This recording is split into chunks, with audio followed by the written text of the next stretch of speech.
everybody. Thanks for joining today. My name is Michael Waite from Red Hat, and we are doing our Wednesday edition of the OpenShift Commons briefings, the operator hours. And today we are fortunate enough to have Govind Rangasamy here from Appranix. And today Govind's going to be talking about effective container application resilience. So welcome, Govind. How are you today? Hello, Michael. Thank you for inviting. I'm doing great. Thanks for this platform to Red Hat and as well as IBM get to be in. We have been a partner of Red Hat for a long time, and it's great to be with you guys. And we've been kind of prepping for this for the last hour here, and we're both here in Massachusetts. We have changing light conditions. We've got sun coming in and out of the clouds. I didn't realize you're down in Holliston, right? Yes, I am right nearby the Hopkinton where the Boston Marathon starts. I don't know how many of the folks listening to this know this. Boston Marathon starts right from our location and it runs up to Boston. So it's this year we missed it, but that's a location I'm in. Well, this year certainly has been challenging to say the least. But you've been around a long time. You've had a pretty successful career, right? You were at Fog Panel, Actifio, Eucalyptus, a lot of big names. Pretty successful career so far. Humble enough, thank you for other companies for giving me the opportunity to run along those wonderful time frame. And I've met tremendous people along this journey. We have to give it to the team to make other people successful. So, similar to other platforms and other teams, we have gotten a great team with Appranix as well. So fortunately there. And you folks are about, 4 years into it now? Yeah, we have been at this for 4 years, when it takes time to change the market. So yeah, about 4 years now. Okay, well, tell me about it. I mean, you're the CEO and the founder, so you started this company, and I think you were CEO of a lot of other successful companies. So hopefully, you'll have the same good luck here. But why Appranix? What's in the name? When I think Appranix, it doesn't make me say, oh yeah, I know what that is. Like, why'd you pick that name? Great question. So Appranix starts with something to do with applications, right? We always had the thought, I come from the storage background and cloud infrastructure background. Like as I mentioned, Eucalyptus was private cloud as a service, compatible with Amazon Web Services back in the day when, nobody understood cloud as such. And then we, as a team, started with multi-cloud management before all these in a market talking about multi-cloud. So we had this multi-cloud management to layer on top of the typical infrastructure, be it on AWS, obviously on Eucalyptus or Azure, and then OpenStack, all right? And then when we looked at all of that, everyone was worried about, okay, so I'm going to port this virtual machine over from one cloud infrastructure to another, or VMware to AWS. Those aspects started back in like 2011 and 2012. But what really mattered is that, if you don't have the applications properly running on these platforms, these are initially these are all hypervisors and, start porting the applications over and workloads will start. But when you think about applications as such, they were going to become a much more distributed on the software-defined infrastructures, right? Kubernetes wasn't there at all. Kubernetes started back in 2014. So we started working with Kubernetes when Kubernetes was 0.9. There was not even the networking component. The flanner was just getting introduced. So we realized that applications are going to be the important component to integrate with. When I talk about applications, I'm not talking about this client server, you have this virtual machine running front end of the application and then there is database, right? Maybe 3-tier application. That's not the case And that is not how we envisioned the world will be. The world will be with applications with a lot more distributed components. Microservices were not even born at the time. Sure. People started talking about it. That's where the application component. So application to infrastructure management, and the Nix is basically an automation component. Anything to do with automation is an automation. So just back to that circling back, Michael, it's about applications and then automation behind the scene, everything else in between. So that's why Appranix is a name. All right. Okay. That makes sense. I mean, things around here change so fast. You were saying, before Kubernetes, before microservices. And when you were saying that, I was thinking OpenStack back when, geez, what was it? I don't know, 2014 when OpenStack was the rage, and it was the OpenStack summit was kind of the KubeCon of the day. Yeah. Do you see any demand for does your solution work in a pure OpenStack environment as well, or is it just cloud native and Kubernetes based? It's so we can work on basic infrastructure as a service, and then Kubernetes on top of that, then the application, right? So we look at the entire spectrum. Going back to OpenStack days, I talked about Eucalyptus. Right. Eucalyptus pretty much created, in a sense, OpenStack because Eucalyptus had the different licensing aspect, right? And that's how OpenStack was born. So with our multi-cloud management at the time, we supported OpenStack. But the issue has always been, where do you get this hardware stack, right? In order to run OpenStack, you need the hardware. And that is when you look at the public cloud infrastructure, you get the entire stack, right? It's a hyper-converged, infinitely scalable, hyper-converged infrastructure. And OpenStack created the market in terms of putting that software definition for your server infrastructure, network infrastructure, and the storage infrastructure. That's what OpenStack brought in. So our solution, pretty much works on all the public cloud infrastructures. And, given OpenShift works on all of these three as a services, we work with every one of them. And VMware is another component, right? So if OpenShift works on VMware, we work on VMware plus OpenShift, and we look everything from that application down the infrastructure. We take care of that. Okay. Well, how are things going? We're certainly,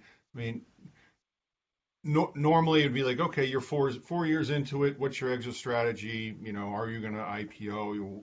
How are you doing? But I'm talking about now, the way, I'm sitting here in my house wearing clothing that normally I wouldn't be wearing. You're presumably, in your house in Holliston. How has the last 8 months had an impact on how you folks are seeing the need for what you're offering? Is it, are you seeing a drastic decrease in sales? Has it changed the way sales are happening? Has it changed the way and the types of solutions that customers need, given that we're probably going to be in this work mode for quite some time? To be frank, Michael, it has been at the positive side for us. For a lot of folks, it has been a tremendous kind of a pressure financially as well as otherwise. I think this pandemic has created or opened the eyes of a lot of enterprises to see this. It's all becoming cloud first. So when we talk about cloud application resilience, it has started resonating more this year compared to last year. So we pretty much doubled our number of customers, doubled our revenue this year, and we have closed multi-million-dollar deals this year. And Gartner has recognized as a cool vendor in this space. And we certified our product on the marketplace, on the Red Hat marketplace. And, it has been a good year for us overall. And we are lucky to be in this position. So it has been a positive one for us. And hopefully for others in this space, hopefully they also reflect the same feeling. But, I cannot talk about other folks that are dealing with the data center infrastructure. Sure. Yeah, thanks for reminding me. I forgot to put in a gratuitous plug for my team here. We've been working with you folks. So my team at Red Hat, we work with software partners to help them test and certify their software as a Red Hat certified container. When you're talking about containers and customer production use of containerized applications, you want to make sure that the components inside that container are fully supportable. So, people can go out and build a container using, upstream community Linux or 2 Freds in a shed Linux, but if that container breaks, they get to keep both pieces. So, we work, my team specifically works with software vendors to, take and assure that the components inside that container are Red Hat Enterprise Linux, components plus their software tested together, certified, and then so whenever there's a CVE that comes out, the customers who are using those containers know that that the defect repair will happen and the changes will make it back into the upstream community, so they won't be left holding the bag. And then I think you guys also have an operator, right? We do. So we are making it easier and easier to use our solution. So we have an operator that is certified by Red Hat, and it is right away available from the catalog. So if you go to OpenShift, you can search through the catalog and you'll get the operator. You can get started from there. And that operator helps the customers manage their environment in a cloud native distributed environment, so almost like configuration management and AI for the apps themselves, right? Yeah, so it's basically in terms of introducing our technology, right? It is application resilience that matters. So when you think about an application namespace or multiple namespaces that make up an application environment, there are so many moving parts to these applications, right? Anytime when you deploy a new container or the pods automatically vacate from a node to another node, your application connectivity keeps changing. Now, when you think about holistically protecting that environment, I'm talking about, I am obviously comparing with the regular backup and recovery type of scenarios and contrasting that with application resilience. Right? So when you talk about application resilience, that is a higher order compared to the infrastructure level talk, which is about, hey, how do I back up that node?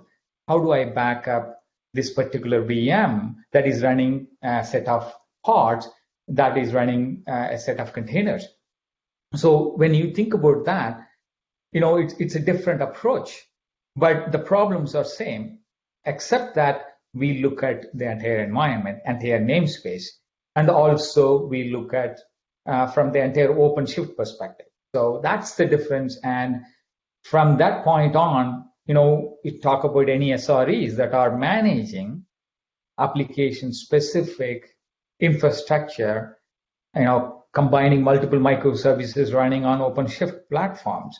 And not only that, but also looking at when the OpenShift platform itself, because it relies on the underlying infrastructure, right? If that underlying infrastructure runs into problem, then entire OpenShift cluster runs into problem, right? So we approach that way as opposed to regular backup and recovery. And then you said that the operator is available for OpenShift 4 and is in the Red Hat Marketplace. The Red Hat Marketplace is a B2B web store, if you will, that we launched, I think back it was in May of this year. So you folks have a commercial offering of your software. It's as an operator, it's in the catalog, so people can go there and click to buy. Absolutely. So we worked with Red Hat Marketplace team from the beginning. I think when they approached, we had the catalog operator already certified at the catalog level, so you can go to OpenShift platform, can search for the catalog available. But from a commercial aspect perspective, we waited until the Red Hat Marketplace became GA. So as soon as we were one of the core vendors. When we looked at the OpenShift marketplace at the time, like only 4, 5 vendors. Now it's like hundreds and hundreds, right? We worked with the team to launch it certified, go through all the legal aspects of it. So all of that background information, it's all taken care of by Red Hat. So what customers can directly go is that go through the marketplace, search for application resilience, or even you can search for backup and recovery, locate Appranix, and then go ahead and buy it directly. All the commercial aspects will be handled by Red Hat. So, from an SRE perspective, for them, it's straightforward, right? Sure. Directly from the OpenShift marketplace, commercial aspects are already handled. All the pricing, all of that is very straightforward. It's per node. We don't complicate any of that. And billing comes through as part of the marketplace, so you don't have to worry about Appranix getting built. None of that, right? It's very, very straightforward. Okay. So I was looking on your website. I always like to study people's information and kind of see how they represent their company. And when you go right to the front of Appranix.com, and I'm going to take a quote here from your website. Resiliency with a simple. Let me try that again. I didn't really do so well in English class. Resiliency with a simple integrated cloud-native protection, recovery, cross-region DR, and self-healing service. Now, that sounds to me like a whole lot of buzzword bingo. What is that? What is that in layman's terms? What is resiliency with simple integrated cloud-native protection, recovery across regions with DR? What is that? So we took a kind of a dictionary type of approach for this, right? When we introduce a new subject, you have a definition for a term. So cloud application resilience. I think resilience and IT resilience, it's about getting your applications back and running as quickly as possible after a downtime, any type of downtime for that matter. Now, what's the best way to get back into business after some kind of a downtime happens? You obviously look for backup tools or recovery tools, and worst case scenario, you look for DR aspects. So from our point of view, when you look for bringing back your environment, meaning providing that resilience from any downtime, what we do is that you can recover any container or any resource from your cluster at any point in time in any region of the cloud, right? So when you have that kind of a powerful capability in a service, so it's provided as a service, so you don't have to look at how to run this service from an infrastructure perspective or managing OpenShift cluster and applications underneath. You don't have to worry about any of that.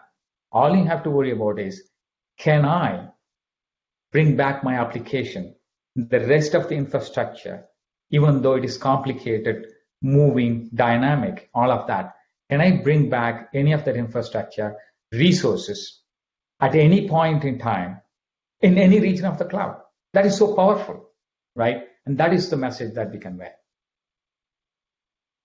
So I'm going to date myself here. When one of my first jobs in the IT field was, I used to work for Digital Equipment Corporation, and I worked out in Marlboro there, which you're familiar with. It was MRO2C. After HP was gone, we were acquired. One of my companies were acquired at the time. We ended up in the same location. There's like brick building. There's a helipad over there. It's that I remember trying to get on the off ramp in the mornings, and it was just backed up out onto the highway. But so anyways, I worked with some my job at the time was working with software companies to help them get their apps ported to OpenVMS, Digital Unix, and Alpha NT, if you remember that. Oh yeah. And I remember that there were some really big mainstream backup vendors. I mean, backup is not new. Backup has been around longer than us. Yes. So why do we need Appranix? I mean, why, backup and data, disaster recovery has been a core piece of enterprise computing for as long as the word enterprise computing has been around. So what's different now? Why can't people just use, those other very traditionally embedded, backup solutions that have been around forever and people really understand well? Absolutely. So when you think about backup has been there forever, compute has been there forever, storage has been there forever, network has improved. But the difference is that applications are different. So when you think about applications that used to run on mainframe, backup was there to protect the infrastructure for those applications. Client server came in, PC-based revolution came in, the internet came in, right? Web 2.0 companies came in, and then cloud was born to give the enterprises any infrastructure at any point in time, infinitely scalable type of one. So suddenly what has happened is that the application infrastructures have changed. The applications have become a lot more distributed and a lot more dynamic. And if you think about OpenShift, what OpenShift is doing underneath is that it's automatically provisioning the infrastructure for your applications using cube spec. So you send in, hey, I need more storage at this spec level, right? And what it is doing is that it is eliminating bunch of support tickets, and you kind of clarify the support ticket. Oh, what is the size of the VM that you need? Oh, in order to get this VM, I need to have the infrastructure in the back end. Oh, I need 100 gig storage for my node. Oh, I need to go to the storage administrator and get the storage. All of that has changed when you go to the cloud. So you cannot say, oh, I am going to take my backup system that used to work for mainframe and physical servers and the VMware environment, right? And then say, oh, I'm going to use the same. That's a fundamental thing, right? When you go to the cloud, you don't talk about VMs anymore. You don't talk about storage anymore. You don't talk about networking. You don't talk about load balancer. You simply use an API or even define in your spec, cube spec, what you want to use. The infrastructure automatically gets provisioned. Now you think about it. When you have to do the backup in that infrastructure, you cannot obviously use the legacy approaches. Your service, because you don't want to even deal with infrastructure anymore, right? You want to deal at the application level, and then the rest in terms of protection and recovery should be automatically taken care of, just like your Kubernetes, right? You don't ask Kubernetes, oh, can you please figure out where that next node comes from, right? Application and SREs, introducing a term SRE, site reliability engineer, that really focus on microservice or application specific reliability, right? They don't say, oh, I need to have X size of the VM provisioned for my pod. That's not the case anymore. So we are asking, why should backup be that way? And when you bring in backup, DR used to be a separate product altogether. In order to do DR, I should be able to take the entire application infrastructure and bring it up in some other data center. That is not the case anymore. It's like my application is running now. The expectation for these applications is like when I am running on Amazon.com, Amazon Web Services, right? I expect the reliability to be like Amazon.com. Right? Am I not running on AWS? Okay, so I'm running on Google Cloud. Okay, Gmail is running all the time, right? Outlook.com is running all the time. So my expectation when I go to the cloud is that my applications should continue to run. Nobody talks about, oh, my application downtime is X. And SREs struggle. Look at the moving parts within Kubernetes environment. Too many. And then now, if you put in, can you put in more SREs because there is more moving parts? It's impossible to do. So if you relied on the legacy backup and recovery, you'll be let down at some point in time. You can kind of work through it, but you will have to do so many kind of gymnastics, if you will, to figure out the moving part. With Appranix, you don't do any of that because your system, your application environment is protected. You go and mess around your firewalls, right? Security groups between the nodes. You go and configure your gateways. You go and configure your load balancer, or your config maps within your OpenShift is changing all the time. So how do you keep track of these configurations along with your data, right? And that's where we come in. Don't have to worry about your changing configuration in your production environment. Just take it as somebody is monitoring all of, somebody is backing up like over a period of time, like a time machine, application environment time machine is captured along with your data, along with your containers. So at any point in time, you can recover them. And is Appranix, is that software as a service, or is it deployed on site, or how does that work? It is software as a service. It runs on one of the cloud platforms with all the compliance and SOC, all of that. And we provide enterprise level multi-factor authenticated sign through SSOs, all of the good things that a typical enterprise look for. And you don't really worry whether the service goes down or not. It's a funny thing that a partner came in on the other day, and he had a backup software that he is using for protecting some of his client. The first thing that the partner did, because this backup software runs on the cloud, right? Runs on one of the cloud platforms. He used Appranix to protect the backup software, right? If the backup software as an application runs on the cloud, that application could go down anytime, right? So he used Appranix to provide the resiliency for the backup software itself. Can you imagine that? It's kind of, that's a situation.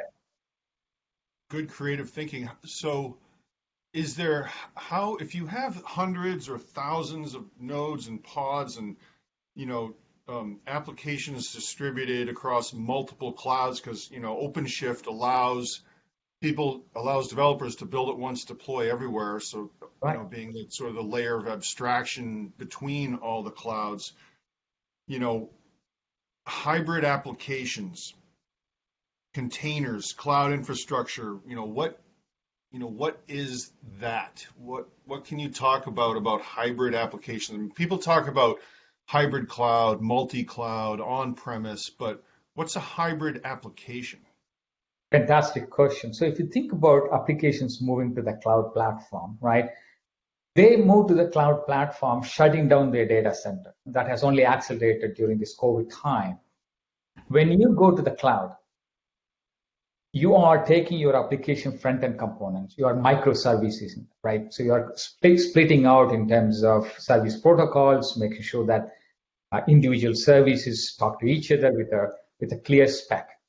Now you are making those applications much more distributed so that Kubernetes and OpenShift can very easily scale horizontally, right? Making it easier for applications to run. Now, your front-end components are great in terms of containerization because you embed all your dependency libraries, nice packaging mechanism called containers, and you run them on OpenShift using Red Hat Linux, right? Perfect. Now, the back end of that application inevitably relies on data infrastructure, right?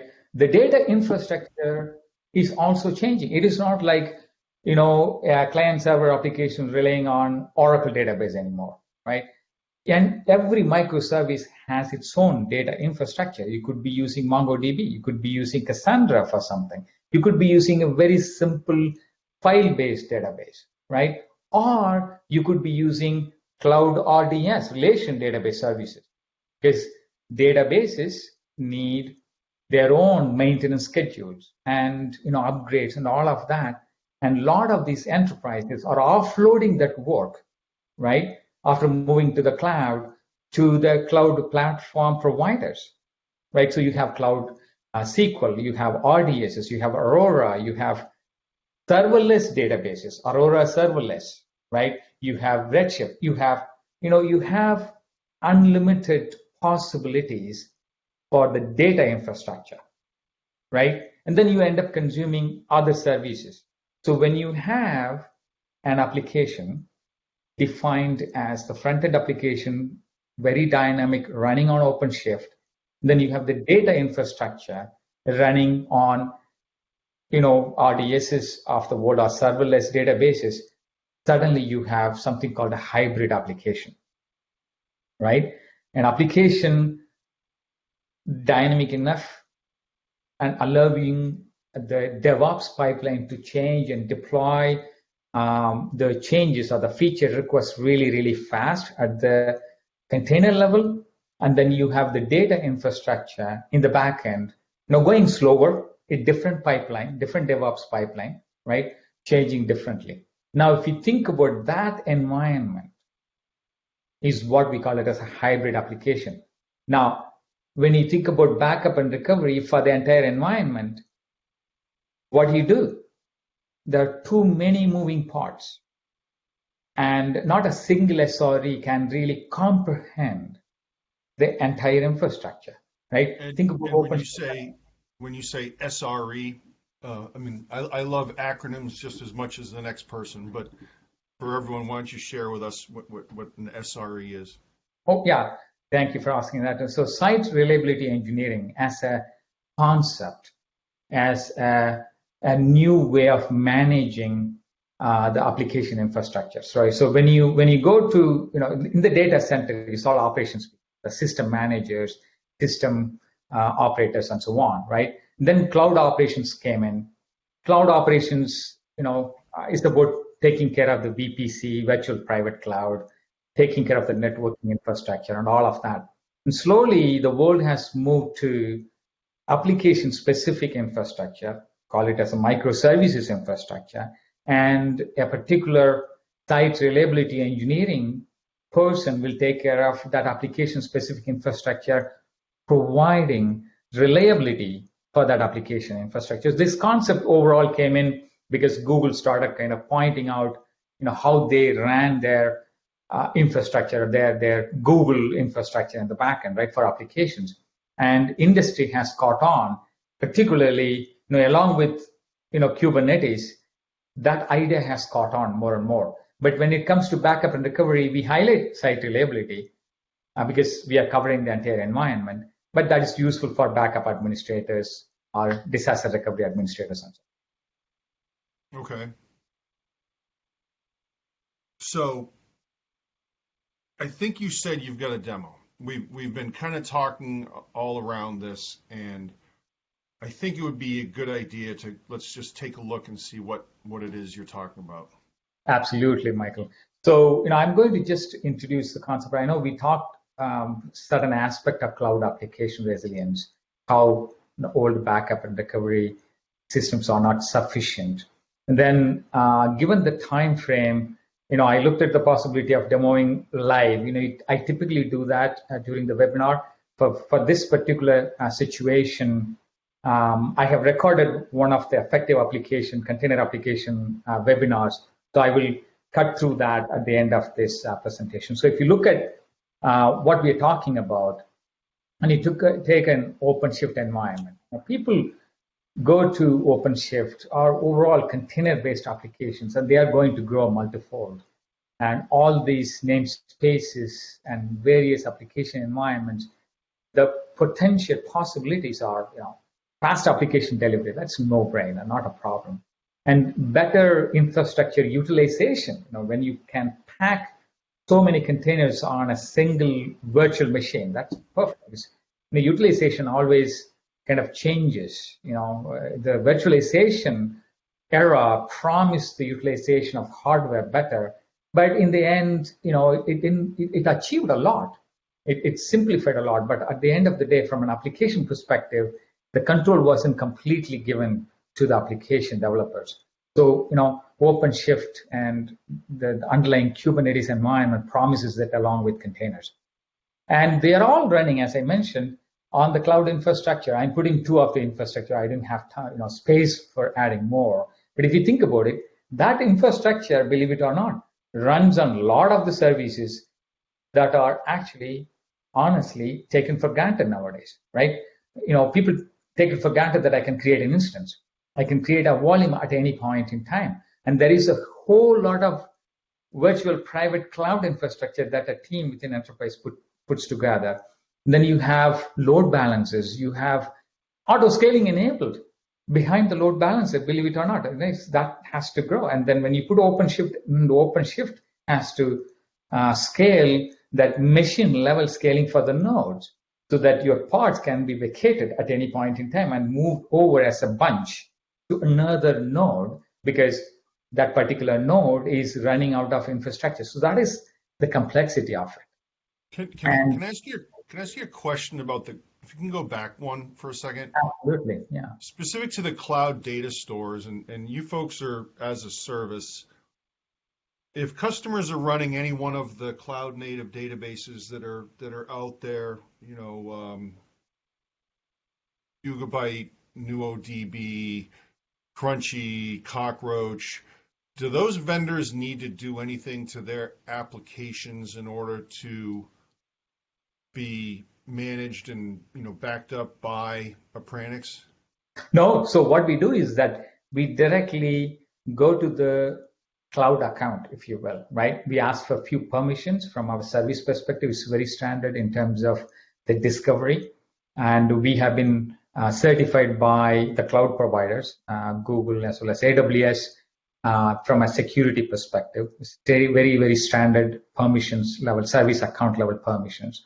Once you give us those permissions, we simply go and discover all the infrastructure. I will show you in a moment how the entire thing kind of gets discovered. So if you're running a newer DB, it's running obviously on a bunch of instances, a bunch of EBS volumes. I'm just picking one cloud infrastructure, right? And we simply connect the dots. We know all the, you can create something called a cloud assembly, an assembly of those infrastructure for your newer DB, right? Or Cassandra. And you could say, and cloud assembly, and that cloud assembly, an assembly of cloud resources, in simple terms, gets connected with your OpenShift application in the front end as an external service, right? And that's how we discover it. Okay. Sorry to interrupt. Great question. Great question. Absolutely. So when you think about that kind of a complex application environment, think about the downtime situation, right? It's on an average. Again, Gartner puts its numbers. Gartner has always been a very conservative firm. When you think about your application tier, it could be your platinum application that's taking care of millions and millions of dollars of revenue, right? Or any of these tiers, not many times you really think about the SLA and underneath what's supposed to be the recovery times that you are allowed to do, right? Not many cloud operations or SREs can actually think in terms of that SLA and then reducing the downtime. Reducing downtime means, you will have to think about what all the bigger problems that introduce the downtime in the cloud environment. It could be as simple as a bad pipeline, DevOps pipeline coming in and then changing it. You cannot be watching over every one of the changes that's coming into your environment. Or it could be cloud misconfiguration. Oh, somebody changed the firewall. And when was that? Was it like an hour ago or 15 minutes ago or yesterday? Everything seemed to work last week. And I went on vacation thinking that everything was fine and dandy. And then I come back now, the application is down. I have no idea what really happened. And then when you operate, particularly on the public cloud, I noticed that OpenShift released as a service on AWS. I saw the news yesterday. So think about that. Most of the complexity of managing that Kubernetes environment, OpenShift environment is taken over by Red Hat as a service. That's perfect. But it is operating on a shared public cloud infrastructure, meaning that you have noisy neighbor problem, right? On the side, it could be some kind of Bitcoin-based, mining going on. God only knows, right? Nobody knows what's happening on the public cloud infrastructure. So, it's in the same network, same rack, and you are going to be affected by the noisy neighbors. So overall, if you think about it, right, your downtime could cost anywhere between, depending on the tier of the application, anywhere between 140 to 300 to 500K per hour. That's a big problem.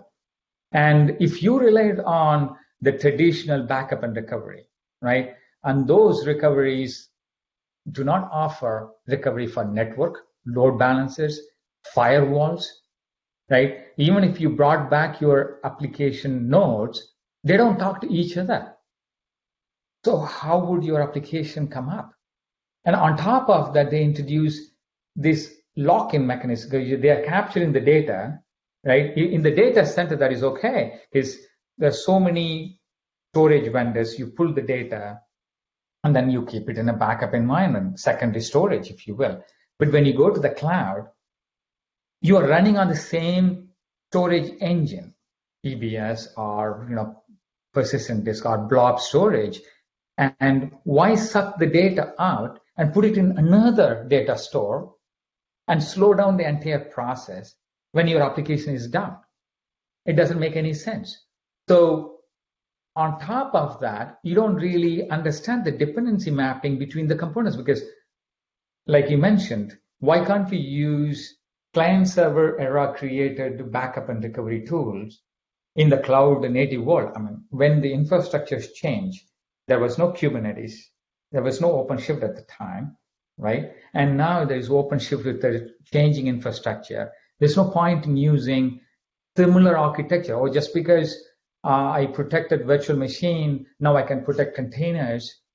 That doesn't mean anything because containers alone, they are not living in their own isolated world. Containers are connected all the time to the pods, the config maps, the secret that you have to maintain.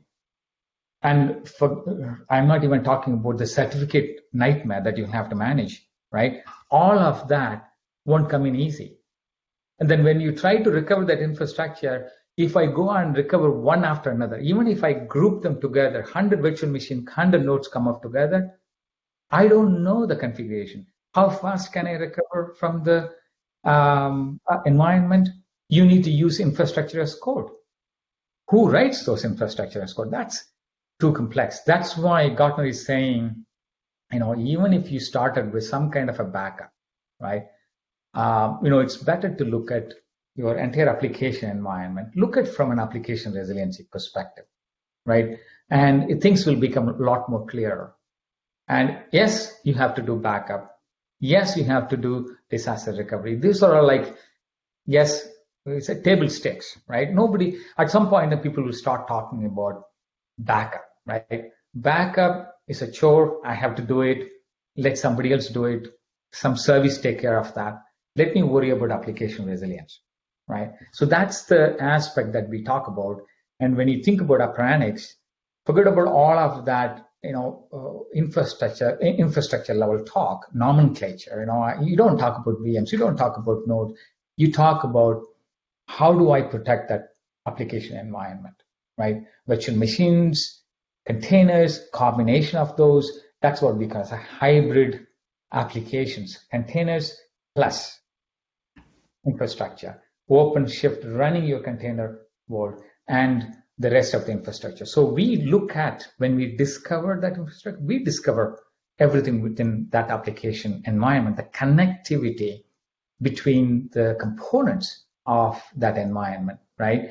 And when you recover, you can click and recover this particular resource or the entire environment at any point in time. This is what I call it as an application environment time machine. So, I want to recover in the same region where I protected, just like a backup recovery, or I want to go to another region where I have to think about multiple zones. Every zone is a data set, huge data set, right? And when you think about spreading out that Kubernetes, even the OpenShift infrastructure spreading out between 3 different zones, when the cluster goes down, your entire application environment is down, right? So how would you bring up that entire OpenShift environment in another region of the cloud? What are the connectivity pieces around it? You will have to take care of that, right? So that's what application resilience is all about. When you think about doing that, guess what? We released it in such a way that it's a SaaS, meaning per 1 and 2 are one-time activities. You subscribe, go to the marketplace, OpenShift marketplace, or any of the cloud provider marketplaces, and give permission to discover. It's read-only. And then you simply add your policies. I want to protect every hour. I want to protect every 15 minutes. I want to protect, every week, retain it for 4 weeks or 5 weeks, depending on a month. And then protect every month, retain it for 12 months. Protect every year, retain for 5 years. All of the traditional kind of a policy-oriented mechanisms, you simply key in policies, Appranix takes care of it, creating that application environment time machine. Then you simply go and pick up that, right? And having done that, now you can graduate to a level where you talk about continuous resilience, right? Now that you have achieved that backup and recovery based, take care of Appranix, worry about my dynamic, ever-changing application environment, protect it, please. Once you're done with that, you graduate to the pipeline-oriented approach. So you already have CI/CD established with your tools. Go ahead and use any CI/CD pipeline tools and structure. There are so many of them, right? OpenShift comes with a packaged approach as well. So you could use built-in OpenShift, a CI/CD a tool set. And what you could build with Appranix is continuous resilience. So continuous integration, continuous deployment, or delivery. Along with that, you could introduce continuous resilience with a single line of code integrated into your pipeline. That will take care of protecting your environments. So at any point in time, you can roll back, even if you had a bad deployment, you can recover it, or completely fail over to another region, right? All of that will be taken care of. So from a demo perspective, I cooked up this on top of GCP because we have credits, we use GCP. You could do it exactly that on AWS or Azure, not a problem. For demo purposes, again, it's just a demo purposes. We have a Kubernetes-based application running microservices here, and you have the data infrastructure running Cloud SQL. Like I mentioned, it's a hybrid application. And then you have some MongoDBs and things like that running in one of the regions of the cloud with the cloud load balancer connecting. The applications is running. The data is copied to the other region. So synchronous or asynchronous copy, totally fine. Make sure that it's copied. Now, if the entire thing comes down or resources come down, you could bring it back again, right? Appranix, with the touch of a button, will bring back the entire application environment and switch if the Cloud SQL is involved or RDS or any of the data infrastructure components involved, switches it back, brings back that application. So that's the capability that we have in terms of creating an application resilience and providing that application resilience when you operate your applications on OpenShift plus the data infrastructure in the backend, right? With that, now if you look beyond the legacy approaches, mainframes, perfect infrastructure for that time. Client server, great. Virtualization-based VMware environment, perfect. They all satisfied to a level. When you go to the cloud, it's different. A lot more dynamic. When you think about 10 VM-based environment, now we are talking about 80 different resources, right? So, when you go to the OpenShift level, then you have a lot more config. If you look at the config maps, it's very complicated, right? And a lot of moving parts, and the many pipelines are introducing changes to that infrastructure, right? When you think about that, you don't not only think about just the region 1, you can now have one region 2 with multiple zones, or you can even have additional protection in another service account completely. Right? Think about that level of resiliency. That is unheard of in the data center days and unheard of even in the cloud days, and unless you know how to make use of all these wonderful capabilities, right? And that's what it is in terms of application resilience. So you can get started very easily. But before that, let me also give you that entire demo. So I recorded the demo. If you think about it, this is the application that it's a very well-known distributed application. Thanks to VWorks, they open sourced it. You can go and buy socks all day long, tone socks, if you will, right? And that application needs to run continuously. So if you look at the shopping cart here, there are 267 items running, and we spin off an automated population of that socks shopping cart. So we automate using a test script.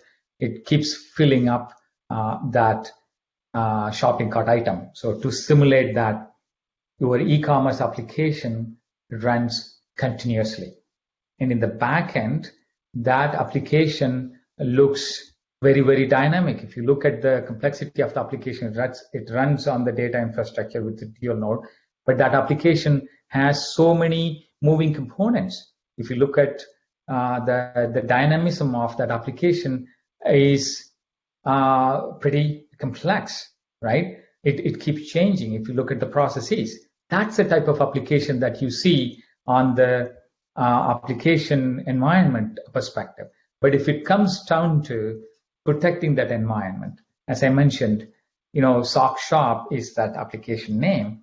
You have the backend infrastructure. It runs on the instances that cloud platform provides, and you have the load balancers, you have the Cloud SQL, which takes care of the backend data infrastructure, and on top of that, you have the container resilience. So if you look at Appranix, you have container resilience that provides the resilience for your OpenShift-based applications, dynamic applications, and the external assembly consisting of your data infrastructure is protected using the cloud resilience. So both of them will be protected using Appranix.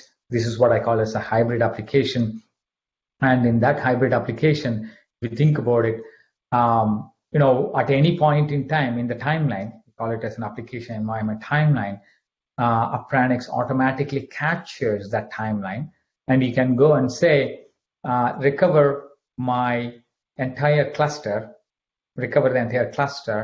on the East Coast. This application runs on the central region, and we recover on the East Coast, and then get the external service at that particular point in time. So if you're going back to last week, you will have to identify what was my OpenShift configuration config maps from that particular point in time, 12 o'clock at the last week at that particular point in time day as well, and identify the point in time database copy, right? And bring back that infrastructure at a particular point in time.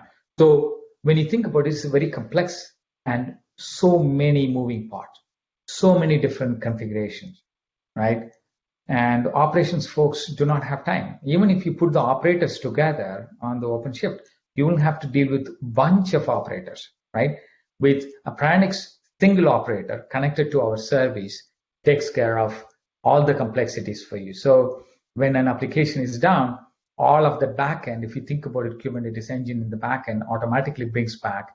Then from a recovery perspective, it comes back in about 2 to 3 minutes, and it writes all the infrastructure as code. So if you think about it, ton of infrastructure. This is a very simple application. It has about less than 1,000 lines of infrastructure as code that is automatically written and brought back up as a single unit, so that entire thing comes back completely on the recovery side. So all your applications will come up within the deployment area, and Cloud SQL will be automatically shifted back, and your application will come back.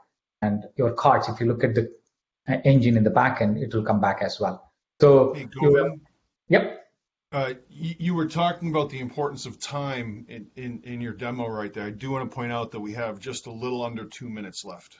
Got it. I was rushing through this demo part, Michael. Thank you for pointing.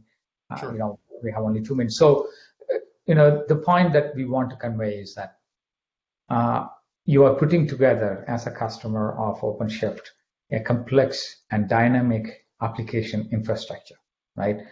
Consisting of many containers, consisting of many namespaces, maybe spread out across many different clusters, right? I have seen hundreds and hundreds of clusters in an enterprise environments, right? It's not just one cluster alone anymore.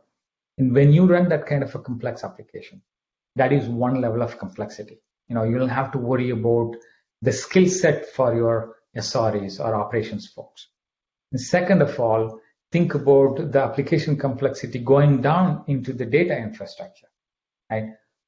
Given all that complexity, think about your application resilience, right? When you think about application resilience, think about, can I recover any of my containers at any point in time, any of my cloud resources at any point in time, in any region?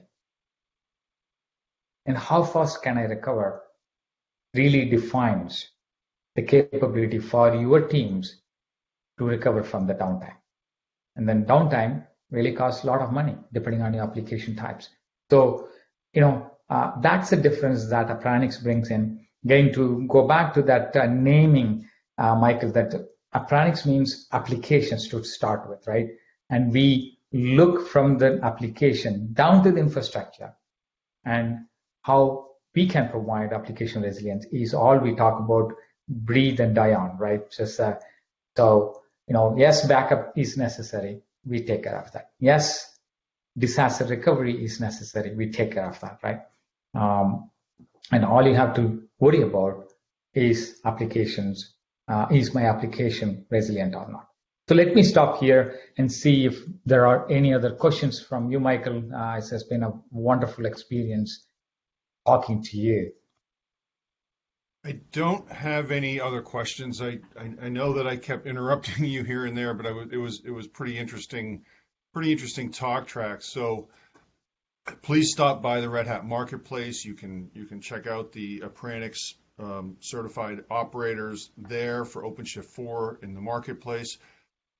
Govind, Rangasamy, CEO of Appranix, thanks for coming today. I'm really glad that you were able to be part of our show here on the OpenShift Container Briefings. And I'm Mike Waite from Red Hat, and we're wrapping up another show this week. So thanks for coming, everyone. It's a pleasure. Thank you, everyone.